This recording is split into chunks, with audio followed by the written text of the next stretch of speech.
Christian Gélis, on vient de le voir avec ce reportage, que ces aides auditives permettent de vivre pratiquement normalement. À quel âge doit-on être appareillé ?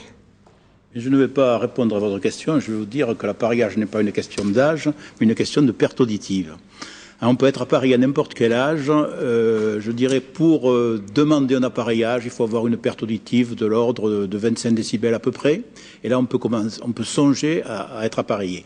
Ce qu'il ne faut pas risquer, c'est de laisser s'installer une surdité. Parce que, surtout dans la presbyacousie, où cette surdité a tendance à s'aggraver avec l'âge, où la plasticité cérébrale du sujet diminue un petit peu, si on attend trop, on ne pourra plus être appareillé. Donc, aussitôt qu'apparaît une perte, ce qu'on appelle une perte tonale, c'est-à-dire une petite difficulté d'audition, eh bien, il faut être appareillé.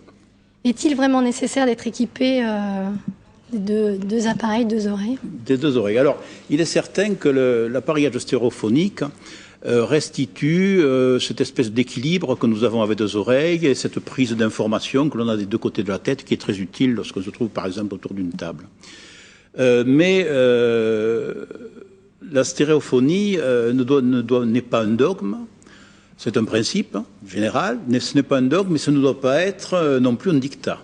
C'est-à-dire que lorsque l'audioprothésiste est en face de personnes qui ont une forte dissymétrie entre les deux oreilles, lorsque une des oreilles fait du bruit, comme ça arrive quelquefois, c'est-à-dire qu'une stimulation auditive va provoquer une espèce de brouhaha difficile à supporter, eh bien là, on peut discuter sur l'utilité de l'appareillage binaural.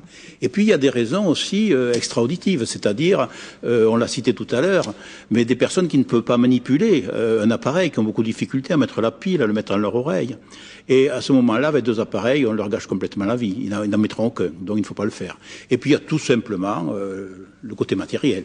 Il y a certaines personnes qui n'ont pas les ressources suffisantes pour s'appareiller des deux côtés. Donc il faut qu'elles appareillent un côté, et puis il vaudra toujours mieux un seul appareil que pas du tout.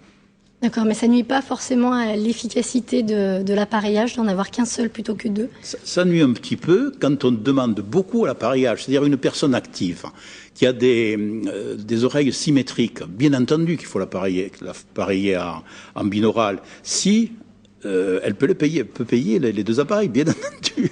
Mais dans d'autres cas, eh bien, on peut se poser la question. Le bénéfice du binaural diminue au fur et à mesure que la dissymétrie entre oreilles augmente.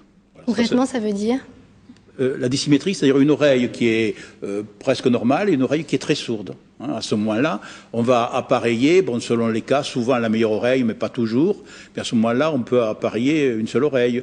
Ou bien, alors, une oreille tout à fait normale, une moyennement sourde. Alors, on peut appareiller uniquement la moyenne sourde et pas la normale, bien entendu. Nous arrivons au terme de cette émission. Merci à nos invités. Nous en savons maintenant beaucoup plus sur notre audition, sur les moyens de l'améliorer et de la compenser. Je vous rappelle que notre audition est quelque chose de précieux et d'unique, qu'il faut penser à consulter dès que l'on constate le moindre problème d'audition.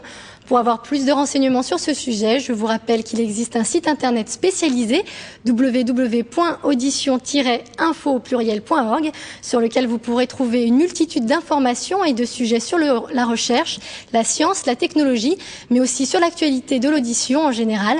Vous pourrez aussi trouver toutes les informations sur la Journée nationale de l'audition. Merci à vous de nous avoir suivis.